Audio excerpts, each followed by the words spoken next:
All right, what's going on, everyone? Welcome back to the show. We are 10,000 Adventures. I am your loyal host, Matthew Holthouse. Here with me, as always, is my co host, Mr. Maxwell Cowger. We are a Minnesota based podcast covering all of the news, topics, adventure sports coming out of the state of Minnesota. Have a very, I don't know, heavy, deep, maybe we could even call it dark episode for you today. We're ready to do a deep dive into all of the crazy fraud allegations that are coming out of the state. You might have seen some even national headlines now. The New York Times is deep diving into it, some think tanks are deep diving into it. Uh, our Governor Walz and Trump are back and forth going name calling about it. So we did a nice deep dive into some more of the details on exactly like what is being accused, who's being charged for how much, how many people are being charged, like what the schemes consist of. So we'll get into that a little bit later in the episode. But before we do, let's check in.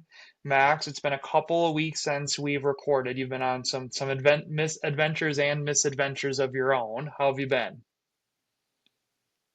We're adjusting to winter here. Kind of came hot and fast because a week ago we were, at least where I was out about 2 hours past the border um, of Minnesota into South Dakota, and we were, I think it was 60s last weekend, and then kind of the whole Midwest, I felt, kind of had winter set in early this week, last week, excuse me, a week ago now.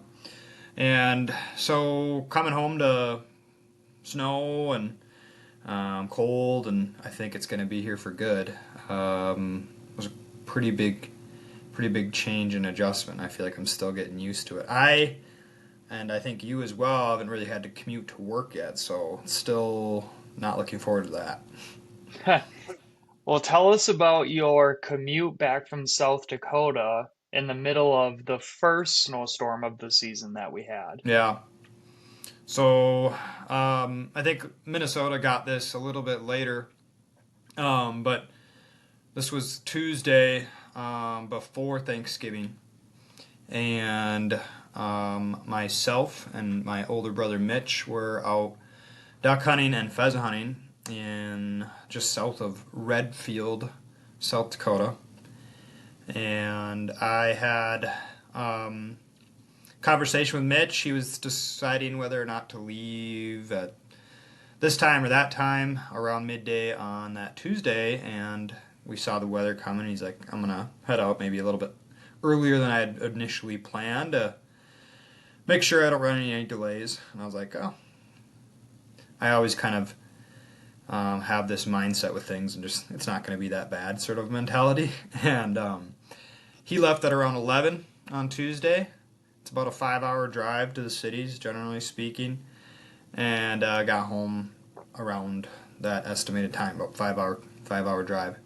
I chose to stay back a couple hours and hunt, and my time from leaving to getting back was about 13 hours. I essentially started my drive as that storm moved into my area and moved with it for the majority of my drive. And so I was kind of just staying right in the worst parts of that system that was moving through. Um, about a 2 hour part of that delay was I was pulling a boat trailer and I lost an entire tire, broke off the hub of the tire broke off my axle. Matt, I sent you a picture of that, and that was about 2 hours into that drive. And I got pretty lucky with that because, that could be like I need to stay somewhere overnight because the shops aren't open and there's nobody available to immediately work on my issue. But I got lucky. I broke down right outside of Clark, South Dakota, and I actually drug my boat without a tire about a half mile into town just because of the weather. That was the snap decision I made to get in town out of the wind, out of the weather a little bit. And lucky, I pulled over next to like an auto parts store, in a really small town. Like I think it population's a couple thousand. Just thinking like if I need some parts, the store's open. I might actually be able to just walk over there. Well, I got out, found out my entire tire was gone because at the point all I could hear was just the grinding of something on my trailer, and I was like, all right, this issue's way worse than I thought. It's not just a flat, tire's gone. And so I called like a mechanic, I guess you could say, in town, and they immediately drove somebody downtown to where I was, just a few minutes down the road. And they're like, I think this shop across the street from where you broke down is actually going to be the best place to look at it. So it's literally across the street. It's like a machine shop. You get in there and there's guys welding on stuff. It's like a 3-man operation, and I got lucky. One guy, I think he was like the owner, was ready to work on my issue immediately. So pulled the boat in there. He said, "Yep, can't do anything worse as far as damage." Pulled it in right into the shop. They started working on it, and it was probably less than 2 hours, and I was back on my way. The weather was just as bad. I decided to. There was no hotels and motels in this town, so I was like, I got to cover some ground and get into um, a town where I at least have somewhere to stay. Kind of just hit a reset button, basically. So pulled it. Everything was fine, but the weather just kept getting worse and worse, and I was losing light by the minute. And the weather, the bad part about it was the wind. In South Dakota and western Minnesota, there's no wind breakage. So although a lot of times the roads weren't extremely bad, it was the snow blowing for miles of fields over the 212 was the highway I was on, and essentially eliminating all visibility. So I don't know how else to describe it other than just wind blowing snow across the road where, especially if I wasn't following anybody, which was 90% of my drive, I wasn't really quite sure if I was in the center of the road, on the wrong side of the road, on the road at all. So I probably averaged about 20 miles an hour for the whole ride until I got into like the cities, which was around 2 a.m. And at least at that point, there was street lights and there's buildings that blocked the wind, and it was more of like a wet road than like a snow covered or icy one at that point. So it's just I don't know why. I think most people would have just said, all right, next hotel motel, I'm going to stop and spend the night. But I was looking at the weather, I'm like, it's going to be just as bad tomorrow, like as far as winds. And so I was like, I just kind of want to get back home, and I feel better about driving when there's nobody else out driving than if there was a bunch of traffic and I run that risk of somebody else making a slide. So totaled 13 hours. That was 2 hours was because of that trailer tire, but it was bad. I don't know how I did it. It was kind of just high stress the whole time. I bumped my seat up as high as I could get so that I was up in my truck looking down because I couldn't, where I normally sit, really see anything in front of me. I wanted to be able to see right up in front of my bumper, and um, that helped a little bit, but just no fun at all. Just high. I'm not an anxious person, but it was like high anxiety the whole time. So that is crazy. I've only ever really experienced a whiteout or like conditions like that where you can't see anything once, and it was when I was in Wyoming, and the blizzard and the whiteout from the blowing snow, and I was behind a plow truck. I couldn't see 20 feet in front of me. And I remember every driving, and I kept thinking, like, if there's anything in front of me, I'm never going to see it, and I'm never going to be able to stop in time. So I pulled off, and I actually sat at a rest stop for like 4 hours until the wind died down. That is scary conditions. The only That's what follow I up, would have done too. Yeah, but I was like on the phone with like my dad and my girlfriend, and like I was like, what are we looking at for as far as best as you can see with forecasts? Like, is it it just everything that I looked at was like this wind, 40 to 50 mile an hour winds is going to stay for like the next 24 hours. So it's like, all right, if I hunker down, like what am I benefiting? I'm might not even make it home for Thanksgiving at this point. That When kind of you thing. when you were driving, just a clarifying question. You Yeah. said when the tire fell off that you kept going and you weren't sure how bad it was to get in town. Did you at least pull off and look to see what the hell happened to the trailer and see your tire in the ditch? You didn't picked up the tire, right? Well, not till after. So think of this. I'm literally experiencing this as I see like the city sign. Like there's towns. It's not like out here. There's probably towns every 20 miles. And so I saw the city sign and I'm like entering this town. I'm like, all right, I'm gonna get a little bit of a relief because there's houses, there's trees, like the wind can't blow across the road. Like you don't think of this stuff. And that's when I something happened. I wasn't exactly sure what it was, but I knew it was something with my trailer. And I decided at that time to just go an extra half mile and drag my trailer into town. So at that point, I got out and checked because, like, literally, I don't even know if I could have opened my driver's side door if I would have stopped right where it happened because of the wind blowing. And I didn't want to be. I just wanted to get into town. Didn't know exactly what had happened, so drug it half mile. Didn't, from what they told me, I didn't cause any further damage, and actually, lucky decision. But that was what most people would have done if, like, they were a mechanic. And at that point, then I got out and inspected what was going on, and I expected to just see a flat tire, but no, the entire tire was gone.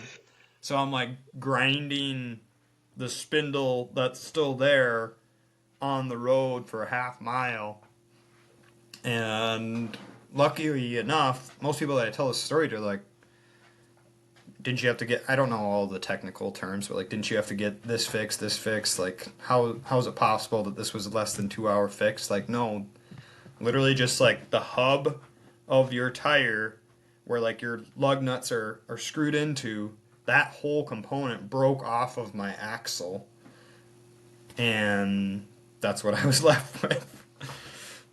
That's crazy. So then you drove into town, and while they were fixing it, then you doubled back on the freeway to go find your tire in the ditch.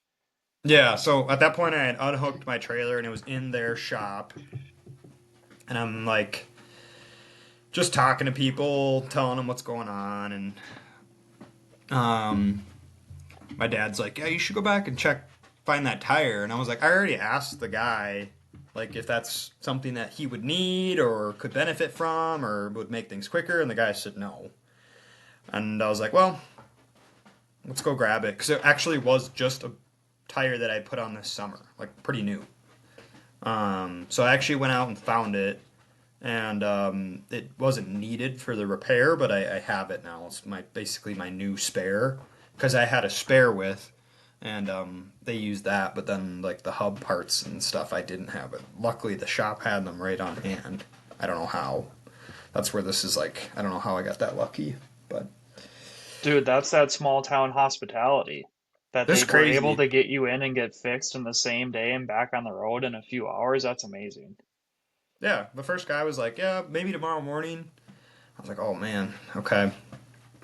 And then once I got to the guy that actually worked on it, he's like, "Where are you heading?" I'm like, "Minnesota." He's like, "Oh." I'm like, "Yeah." And he's like, "Well, pulling in." And he was like kind of the guy that didn't want to talk much. It was funny because like once he got wrapped up, like he never once gave me like this is gonna take approximately an hour, half hour, just won't be too long. Well, do you need me to go grab the tire? No, I should be fine. Okay. Do you need me to like hang around the shop just in case you need like my insight on like decisions? No, you can just wait outside. Just like that, those kinds of responses. Once he got done, um, gave me the tab, and it was less than $200, which I was amazed by. And he's like, I'm like, well, I have $80. Do you take card? And he's like, nope. I'm like, well, is there like an ATM in town? He's like, no. And then luckily there was like a younger guy, like my age, in the shop, like a welder guy. And he's like, no, there's an ATM, 24-hour ATM at the bank up the road. So I went and grabbed some cash at the ATM. Come back, the guy's just chilling in the shop drinking Bush Light. And he took cash only. Yeah, That's which hilarious.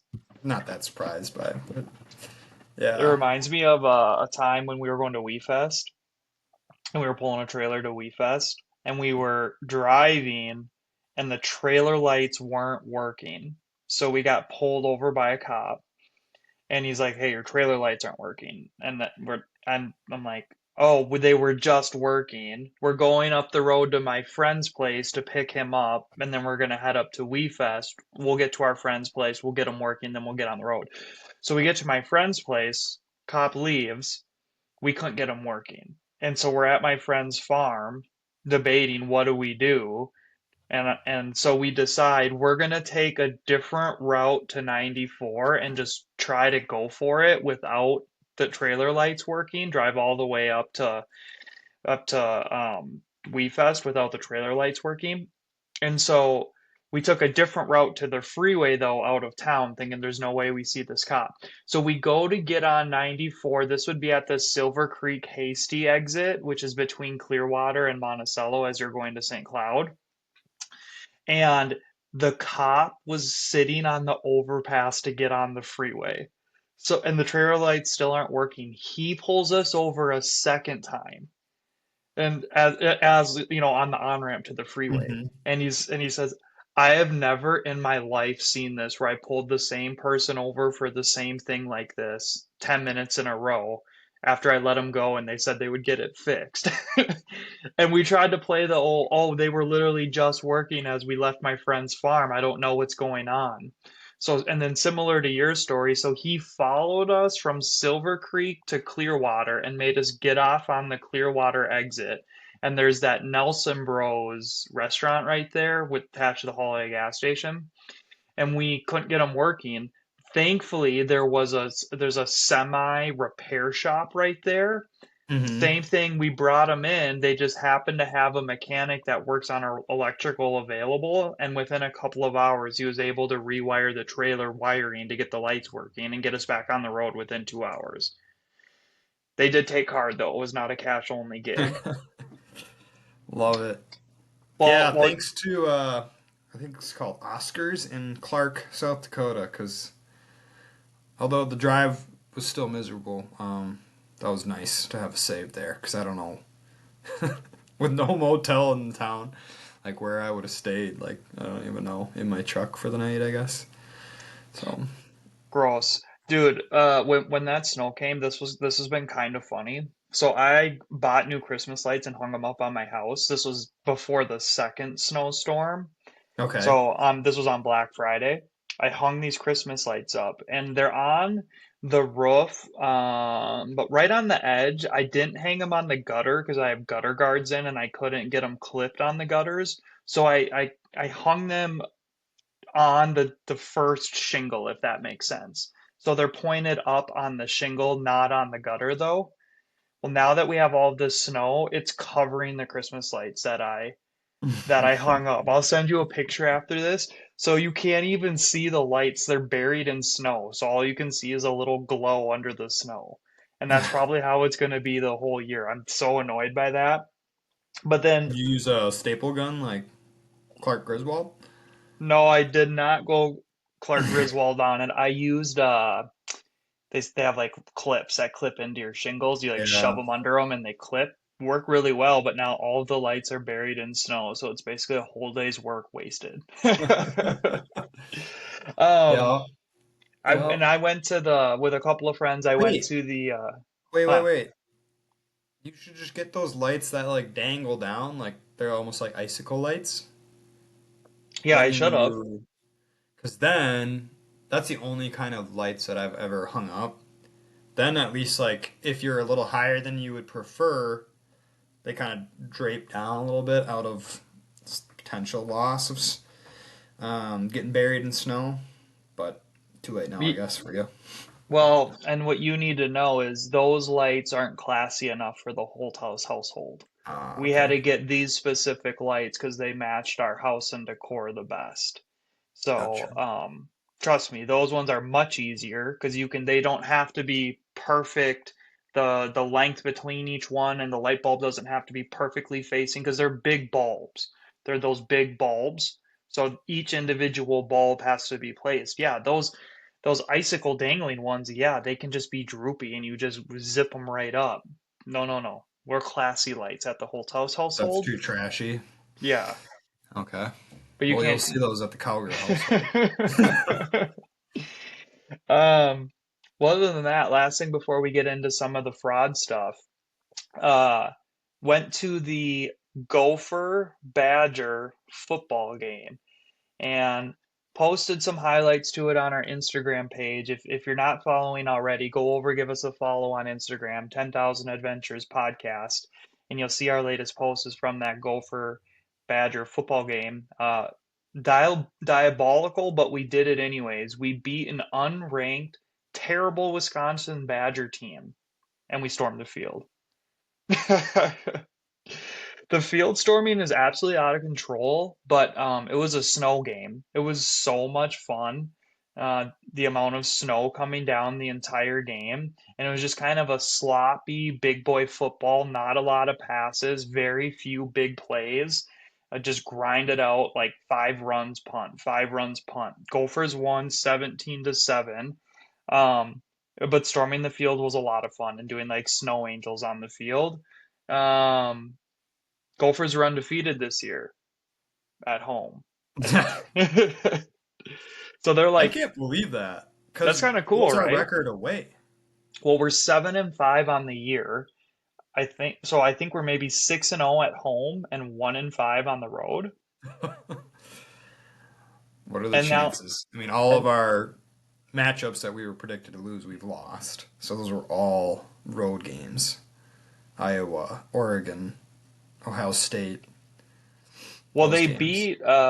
they did beat a ranked 20, what were they ranked 20th Nebraska team at home. I think that was the only underdog game that they won, and of course we stormed the field after that one as well. At this point, if they win a I home love it. football game, we storm the field. Fuck them. I love it. I love it. It's But like I don't know if we do it more than other schools or if this is like a college wide thing. Just if you win a big game, if you think it's big at least, special game, go ahead and storm. Well, I think here more than anywhere, we're so desperate for a winning sports team that like we're looking for anything to cheer about and draw strings from. Because then on Sunday, it was a kind of cool storyline going into the game. Max Brosmer played for the Gophers last year. First Gopher to start an NFL football game as a quarterback. Like that is kind of cool. But that was quickly dashed. I don't know if you watched the Vikings game, but he struggled in his debut with 4 interceptions, and that I don't know what was going on that fourth down play where he lobbed it up. It's been Yeah. all over the internet.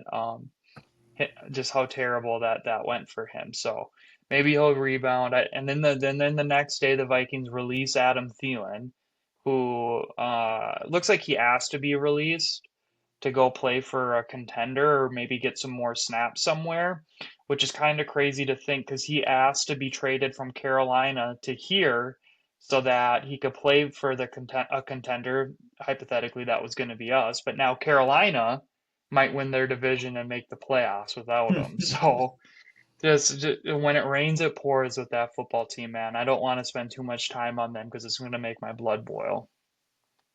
Bring me not the game itself, but bring me into the experience of storming the field. I've never, although I attended a lot of games when I was at college at the University of Minnesota, and never once stormed the field. So, well, give me a give me a little So experience notes th here. this is what I should say. It seems like Were you lower bowl your seats? Well, I should tell the story like this. Okay. When there's a snow game like that, it seems kind of like anything goes, to be honest with you. Our tickets were in the nosebleeds, but in the lower bowl, there was a lot of open area. So we kind of snuck our way down into a lower section. And you know how Right away right away, oh yeah, from first the beginning of quarter. the game. Okay. Yeah, oh yeah. And you know how some of the sections in the lower level, they're bleacher seating, right? It's not Yep. individual seats, it's bleacher seating. So with everything covered in snow and ice, you can't necessarily see like the seat numbers on the bleachers that well. And Yeah. so there was open areas where we kind of just filled in and a bunch of people were doing it. So, and that's where I mean, it seems like kind of anything goes like that when there's a snow game like this. And then the storming the field it was very much you could tell it was going to happen, and everyone just went down to the lowest section, and as soon as we kneeled and they ran for the axe, people were just jumping over the bottom. And it was like, I guess we're doing this. And the other thing about anything goes at that stadium is a lot of the staff are college kids, right? Like they're not The a bunch of security Tommy. staff? Oh yeah. I thought they So like they contracted like I don't know those companies. nobody was stopping anybody from doing anything. Like Well, from the yeah, I for figure. the low for the lower level, there was nobody checking tickets to get into the lower sections whatsoever. And then to storm the field, there was one guy who kind of half-heartedly was trying to stop people at first, and then he quickly switched from trying to stop people to telling people, "Hey, take the stairs, don't jump, don't jump over, try and take the stairs, it's a long drop." So that was like Wait, them. so they have stairs that go right down to the field. Yeah, oh Did yeah, you on the take those? no, I posted a video going over the wall. We jumped down and then ran onto the field. But when we came back up, yes, everybody waited in line to take the stairs because it's probably a 6 or 7 foot drop, so it's kind of tough to get back up. So everyone took the stairs back up, and it was nice because it's on the end zone, which would probably be on the east side, maybe that goes right out and up out of the concourse and out of the stadium. Very convenient when you're storming the field. But we went out there, did some snow angels, ran around and said congrats to a couple of the players, took some pictures like sitting on the bench like we were part of the team. It was pretty fun. That's sick. I think my parents have even stormed the field. Like I gotta, I don't know. I gotta Well, one start attending a game to even have the opportunity.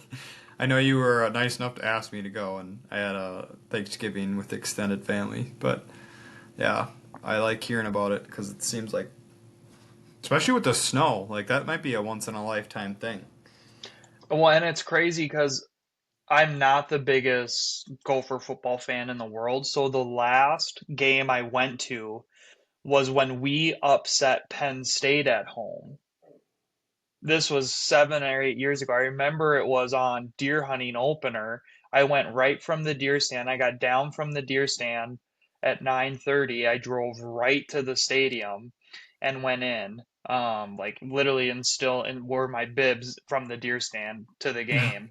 And remember they upset Penn State at home when Antoine Winfield Jr. was on the team and Tyler Johnson and Bateman and them when they had that other one really good year under PJ. You didn't storm the field, did you? I don't think we did. I don't even know. I because that game we were in the 200s, so we didn't do it, but the field was stormed. It's kind of like, some people are like act like you've been there before, but like We those are the haven't. people that have been there before. Like we haven't, so we celebrate the small victories, and I Yeah, don't blame them. I don't blame them at all. no, it was fun. So now they'll go play in like the Music City Bowl or the Quicken Loans Bowl or something and beat Bowling Green, and we'll celebrate that too. The bowl game Um, that makes me shake my head, I especially know. like when you win. Let's say like what'd you say, Quick Lane? Yeah, we've played in that one a few times, and that one's always in Detroit. Like they have you get like rings if you win that game. That's You so literally get funny. like a cool like for winning one bowl game, maybe it was a 500 season, but if you win that bowl game, they're handing out championship rings. Dude, it's so depressing.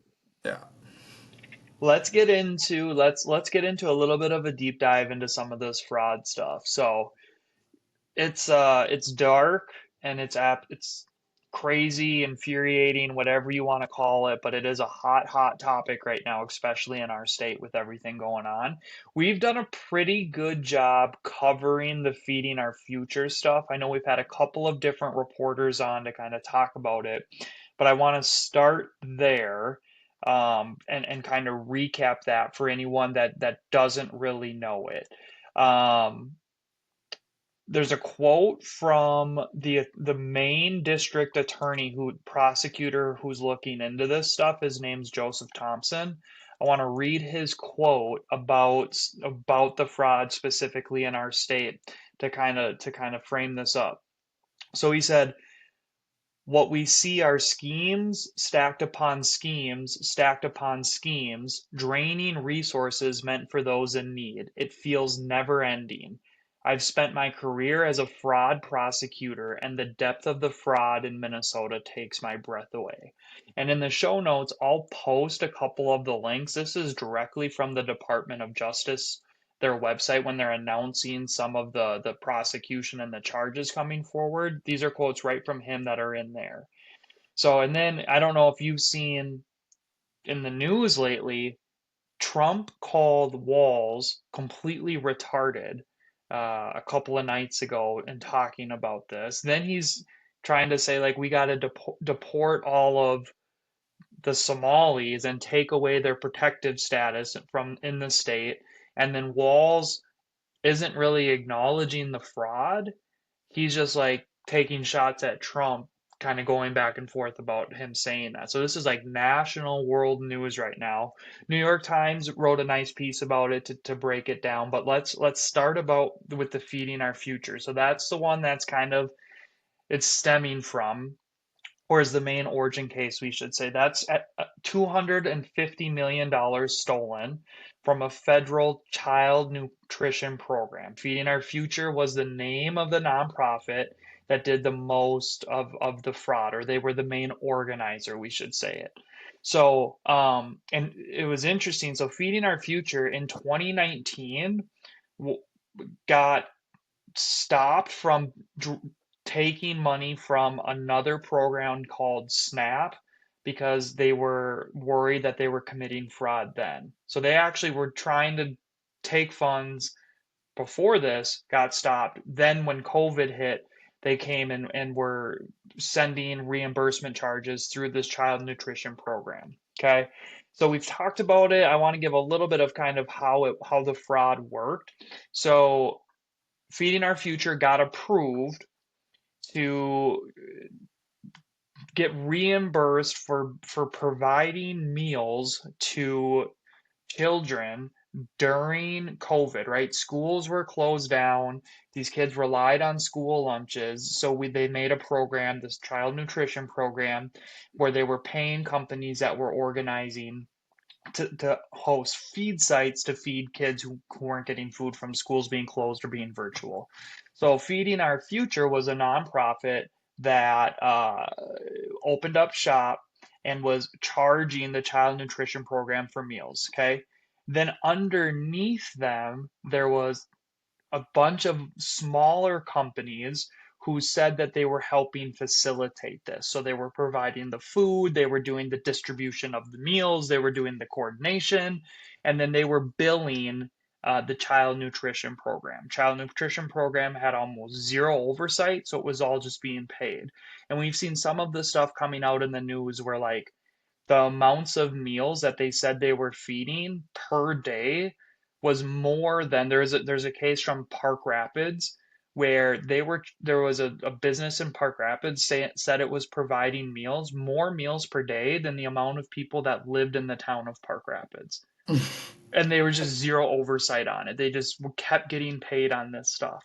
So now the Minnesota Department of Education, to their credit, they tried to stop the fraud. They knew something was suspicious. So they were slowing down the amount of basically approvals that Feeding Our Future was getting. Okay. And Feeding Our Future, what they were doing is they kept sending in companies' applications to get approved as an operating site so they could bill more and more.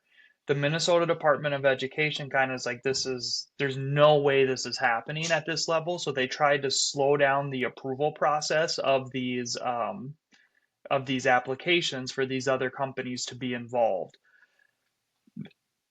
Feeding Our Future sued the Minnesota Department of Education and said they were being racist towards the Somali community, and they had no proof that fraud was taking place. A Minnesota judge, if you remember this from last year, uh, agreed with Feeding Our Future and said that it was unlawful for them to not approve these applications more quickly. And so after that injunction happened, then the fraud really exploded. Okay. And that's how it got up to 250 million. Now, we talked about it a little bit before, but I wanted to remind everyone too about this. Remember when they were on trial a year ago, the first batch of defendants was on trial, they tried to bribe a juror. So someone came to a juror's house with $120,000 cash and said, "This is for you if you vote this person not guilty." Okay, and remember they were actually supposed to give them 200,000, but the person that was delivering the bribe kept 80,000 cash for themselves. Like that's the level of fraud that we're talking about.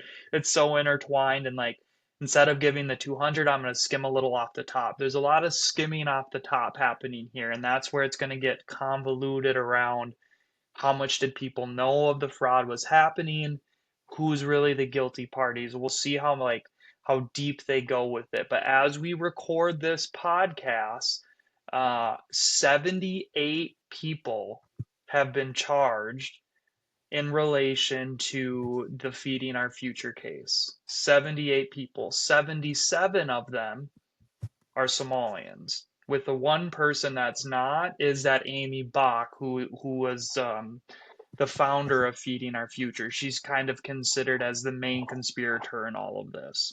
But 78 people so far have been charged, all of which have been found guilty as well. Um, they just charged last week the 78th person, and you actually can read a lot of this on Wikipedia. They have a pretty good breakdown of how much each person is accused of stealing. It's the same MO. So the most recent person who was charged made $1 million, and we're talking in the span of maybe 18 months that this was happening. This person made $1 million.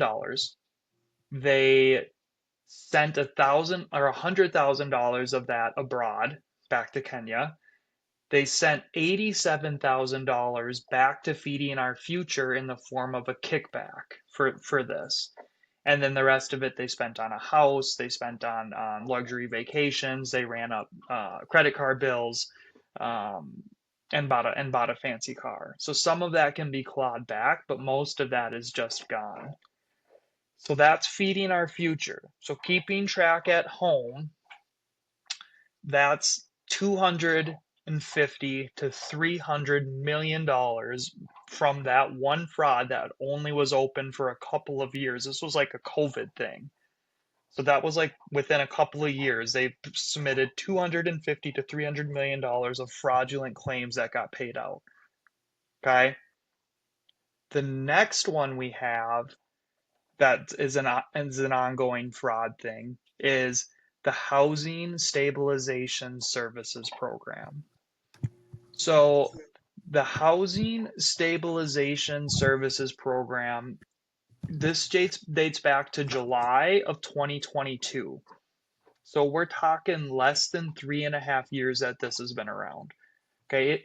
What happened in July of 2022 is Minnesota became the first state in the country to offer Medicaid coverage for housing stabilization services. And what that program was designed to do was help people with disabilities, including seniors and people with mental illness or substance abuse disorders, help them find and maintain housing. But rather than provide the help, the defendants, what they did was they obtained and misappropriated millions of dollars in program funds that were intended as reimbursements for services provided to these people. And so what they would do is they would find people that were just getting out of like rehab and transitioning out of rehab back to the normal life. They would find that person, they would enroll them in this program, and then they would charge Medicaid for literally every single line item that was available to be charged to Medicaid for this type of service. So I want to just give the numbers on this before we talk about it a little bit further. Okay. Um, so it was predicted that this program would cost $2.6 million annually. That's kind of what they budgeted for, 2.6 per year. Okay. In the first year, 2021, it was $21 million. So they projected 2.6. The first year it was 21 million. 2022 it doubled to 42 million. To 2023 it almost doubled again to 74 million. This is per year. 2024 it was 104 million, and then 2025, 6 months through the year, it was already at 61 million. So you add all of those up, it's $300 million. And remember, they were projecting 2.6 million per year. So instead of, it should have been around 10 million is what they were projecting for that time frame. It was over 300 million.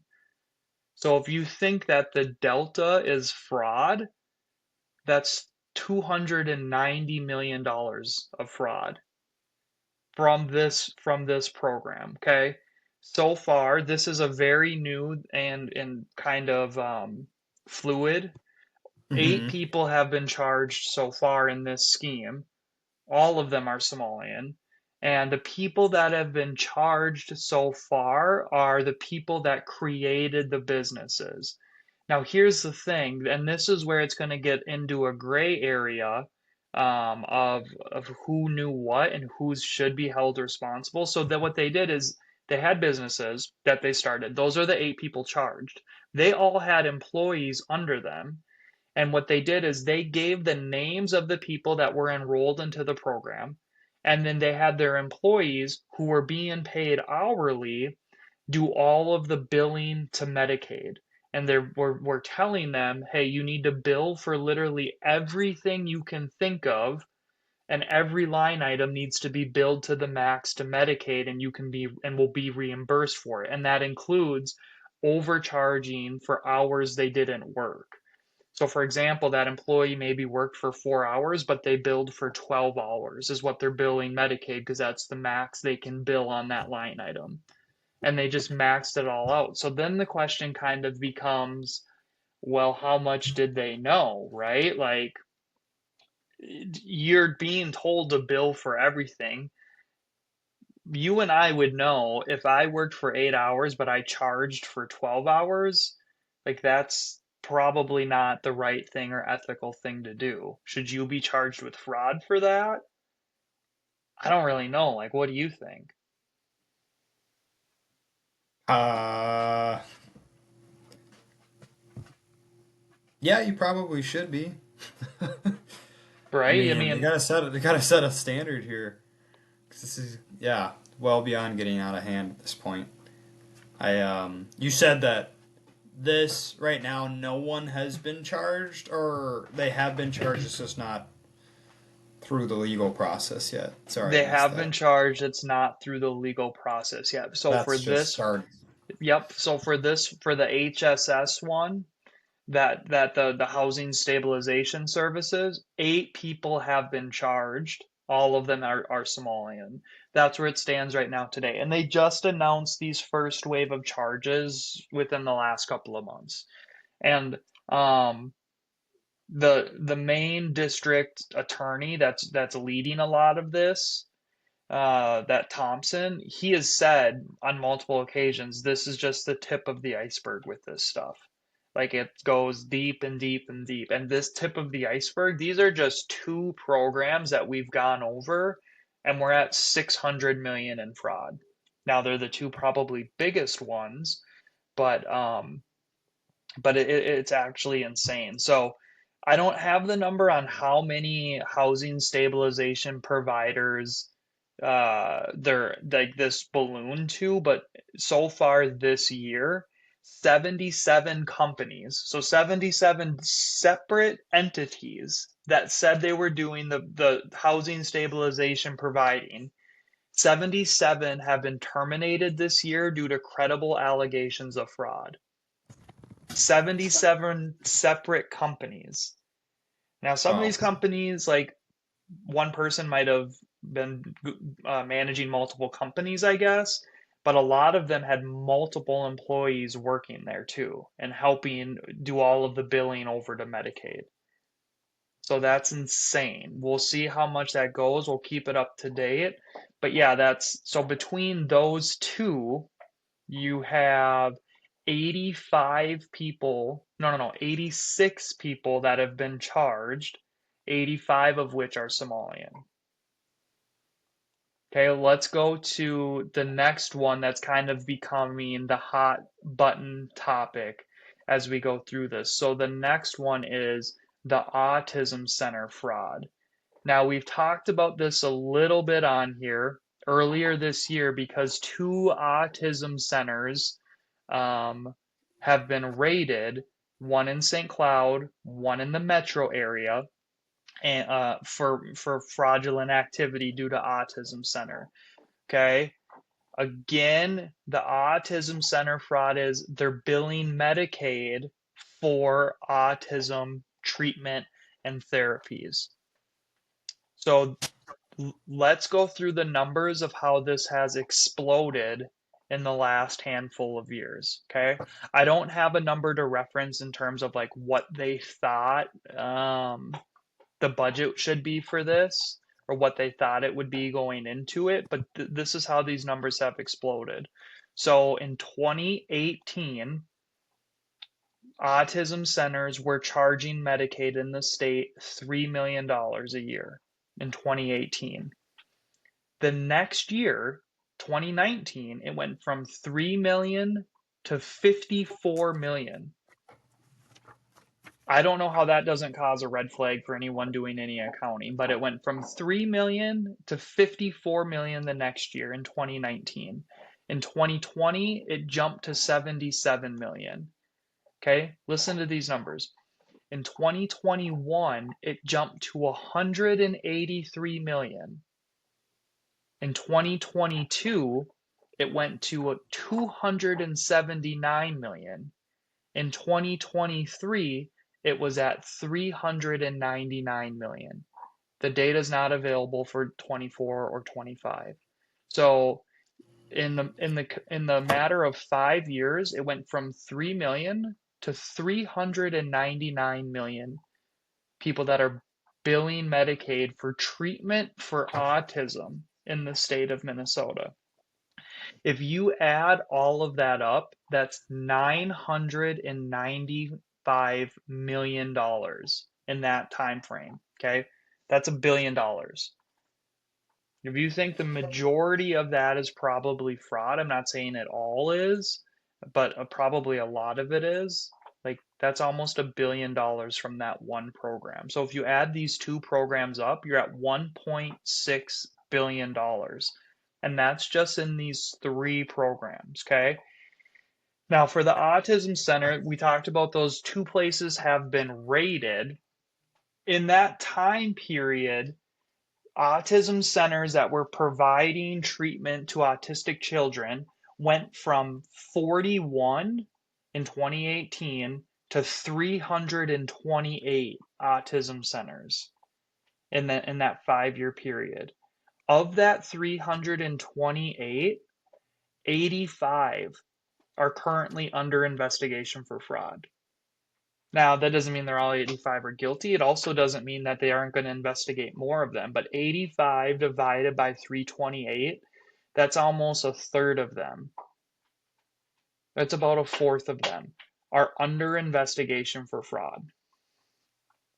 Now, this is where we talk about, and it's always the same MO. Like they build this Medicaid, they immediately spent all of the money or sent it back overseas, spent it on buying homes, buying land, buying commercial buildings, going on fancy vacations, running up credit cards, and sending a lot of the money back home to Kenya or Somalia. Um, this is where it gets a little bit darker. And you tell me, what do you think as in terms of like where do you draw the line of who's a guilty party and a guilty participant or who's just a victim of the system? So to get diagnosed with autism, I guess it's not that difficult. And they're doing a lot of forgery of doctors to give these diagnoses. Because when you get diagnosed with autism, it's not like it's not like a defined thing. It's not like you take an x-ray and they're like, "Oh, you have a broken arm. Here's a crack. Here's a fracture," right? It's you're basically taking a personality assessment and they're saying, "Does the child have this, this, and this?" If you answer that in a certain order, you can get a doctor to diagnose that you're somewhere on the autistic spectrum, which is a massive spectrum. Okay? So it's my point is that it can be fairly easy to get a child diagnosed with autism. Okay, now this company where only one person has been charged so far with this for the autism, coincidentally, that person was also caught up with the Feeding Our Future. So they're also being charged from the Feeding Our Future scheme. They also are caught up in the Autism Center scheme. Okay, so that company that she runs, um, they never had a child not get diagnosed with autism that they went to get tested. Think about that. Every single child that got tested at this company for autism came back as positive for autism. Every single one. Every single kid that went through there got diagnosed with autism. 100% success rate. Now it's to the point where 1 in 16 Somali 4-year-olds are diagnosed with autism. That's over One, what was the percentage? 1 in 16. Because I think 4 years old is the first age you can get diagnosed with autism. That's the earliest of development that you can diagnose with someone. And then once they're diagnosed, like you have it. It's not like in quotes, get cured from it. Once you have Right. autism, you have it the rest of your life. You can go through these programs to help learn how to live with it and to use it and to learn how to use it as like an advantage for you. But it's not like you get over it, right? You always have it. 4 years old is the youngest you can get diagnosed with it. So 1 in 16 Somali kids are getting diagnosed with autism. That's 3 times the statistical state average. So what they're doing is these clinics are getting parents to bring their kids in to get them diagnosed with autism. So then they can start billing Medicaid for autism treatment, whether that treatment's taking place or not. And then, so this is where it kind of gets dark though. So parents are getting kickbacks. They're getting cash kickbacks for bringing their child and getting their child diagnosed at these different places. Okay, they're getting anywhere from 300 to 1500 per child, right? So basically, the company says, bring your kid here, get them tested for autism. We'll enroll them in this program. We're going to bill Medicaid, and then we're going to pay you a kickback of somewhere between 300 and 1500 A per month. one-time thing? No, per month. Oh, per month. Yeah, monthly kickbacks because they bill Medicaid per month for the services that they're doing. Okay? So if I'm a parent, bring Yep. my kid there, I have zero expenses and I'm getting paid? Yes. And for the most part, like some parents will use it as like a daycare to bring their kid there and drop them off for daycare for the day because they do have some facilities that are actually watching the kids. And then the thing is like how much are they doing for it's supposed to be autism treatment, right? Therapies for autism. None of that's really happening. But yes, per kid per month, they're getting between 300 and 1500. And then you want to talk about the excess in this fraud. What the parents would do is they would go and they would demand more money because the treatment center down the street that's doing the exact same thing will give me a bigger kickback if I enroll my kid over there. So they're like extorting each other from these treatments, dude. It's insane.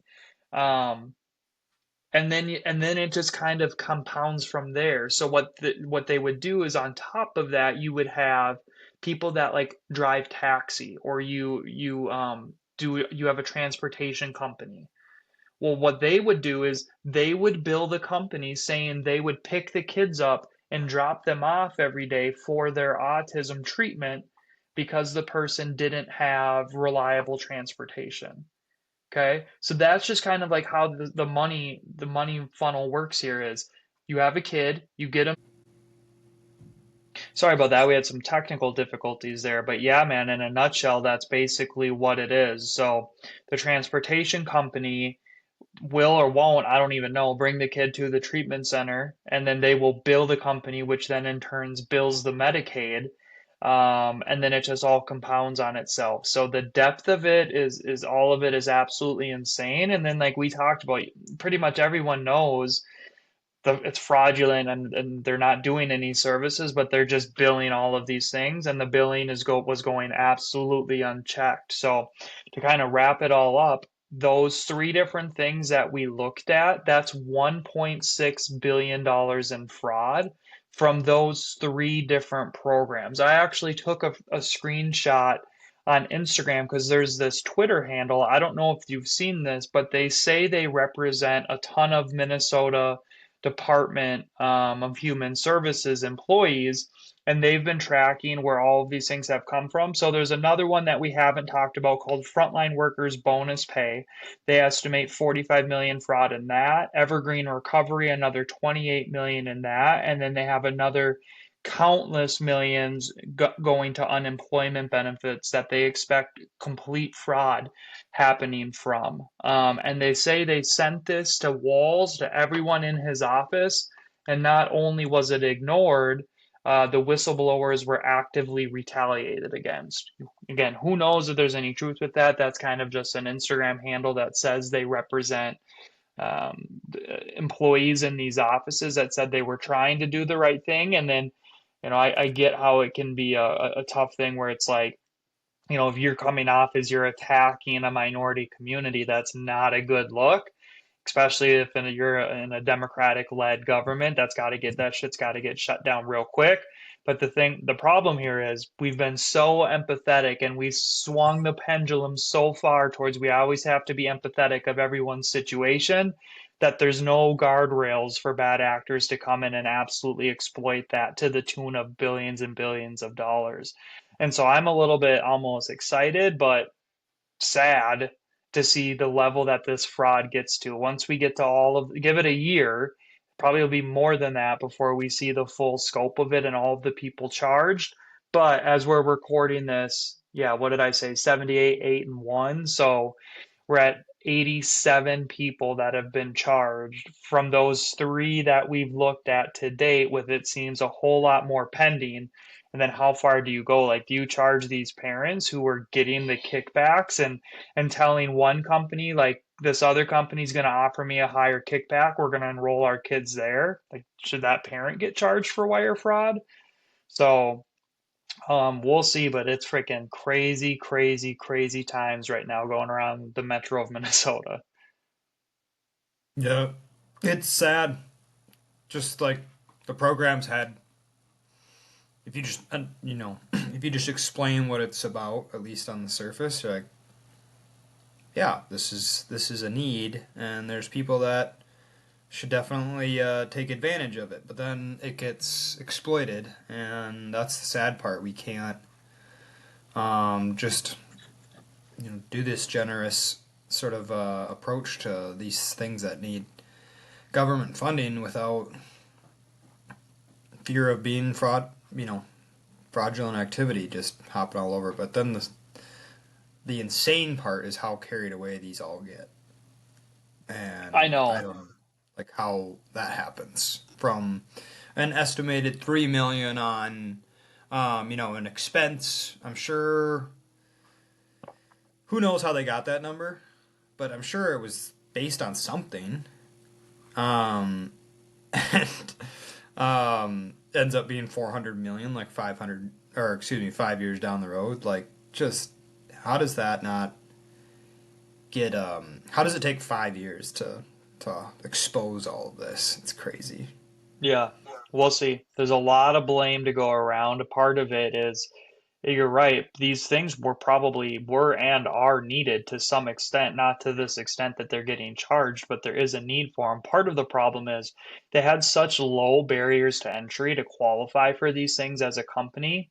And then there's no checks and balances in place. And the one time with the Feeding Our Future case that the Department of Education tried to come in and say, hey, there's an issue here, they got sued. The judge agreed with Feeding Our Future and said, you're being racist. You need to approve all of their applications or else. And they actually got fined.